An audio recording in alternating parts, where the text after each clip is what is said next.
لعبه تاني، وادي محمد ابراهيم اللي عمل الشغل الكبير فيها، مر من كريم مسعد وعمل العرضيه، وجعفر موجود على طول يحط رجله ويسجل اول الاهداف ويحافظ على صدارته للهدافين. خارج جعفر يعني كان خلاص الكره دي واقف عبد الله السيسي بقاله حوالي دقيقه ونص قبل الكره دي ما تتلعب، لكن جعفر يعني محظوظ جدا ان محمد ابراهيم يعمل له الكره في التوقيت ده عشان يدخل ويسجل هدف قبل خروجه من اللقاء.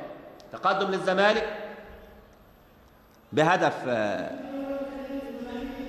في الدقيقه 23 متمسكين بيها.